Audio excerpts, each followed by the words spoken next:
Hello guys. Good morning guys. Ang bahay namin, bahay Panalanginan, kapilya guys. Inararo guys ng hangin guys. Ayan oh. Tanggal ang buong atip ng kapilya guys. Yan. Guys, kawawa naman yung kapilya namin guys. Dinaanan po kami ng ipo-ipo. Ang mga bahay namin dito nagkandasira guys. Yan, ito po yung aming maliit na kapilya guys na pinagtitipunan tuwing Biyernes. Ito po, sira-sira po guys. Kawawa talaga kami guys. Ayan, bali-bali yung mga yero namin guys. Ganito po kalakas ang bagyo dito sa amin guys. Hangin. Yan po oh. Wala pong halos natira. Lahat yung atip po guys. Na, ayan oh. Lahat po. Talagang tinanggal ng ipo-ipo. Na ipo-ipo po yung ano. Ayan po oh. Kawawa naman. Gagawa naman ulit kami guys. Sa biyaya ng Panginoon. Itong ano. Kalagayan namin pag nadadaanan kami ng hangin na malakas guys. Yan. Kaya yung mga puno dito guys. Sa taas. Hindi po nabubuhay. Kaya puro tingnan nyo mga puno namin guys. Walang dahon guys. Kahoy na lang natitira. Pero doon sa baba ng lupa ko, mayroon pong natitira mga puno. Dito lang sa taas, pati mga saging namin guys. Talagang makita mo guys. Luray-luray po ang dahon guys.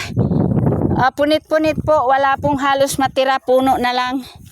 Ganito kalagayan namin dito pagka araw ng maramara. Tingnan nyo po oh. Tingnan nyo po yung mga saging namin guys. Ayan. Ayan, mga saging namin guys. Yan yung aming mga kinabubuhayan guys. Talagang, yan. Inaararo po ng ano, hangin. Yan oh, malapit na magsipagbunga yan. Pati yung saging ko doon guys, sa CR. Ayun po ay nagkabago-bago lang nagbunga guys. Tinumba.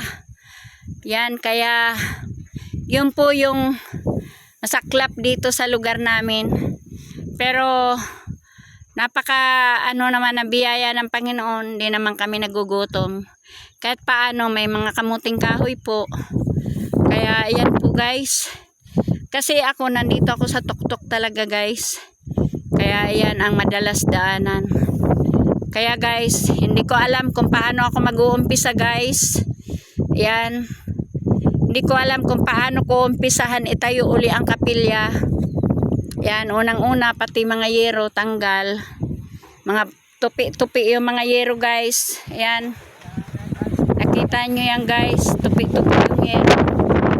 Kaya sige guys, dito na lamang guys. Thank you for watching guys. Oh. Ayan, kailangan ko yung suporta ng Panginoon. Siya yung tanging nagbibigay sa akin ng mga bagay para maitayo ito. Kailangan ko suportan ni Lord. Lakas ng loob, lakas ng katawan. At may ayos muli ang kapilya mabuo. Ayan oh guys, tupi-tupi talaga oh. Ayan. Okay lang yan guys. Ayan guys. Mga yero, warak-warak. Paano pa mabubuo yan? Hindi, okay lang po. Kaya hanggang dito na lamang guys. Hanggang dyan na lamang guys. Thank you for watching guys. Salamat guys.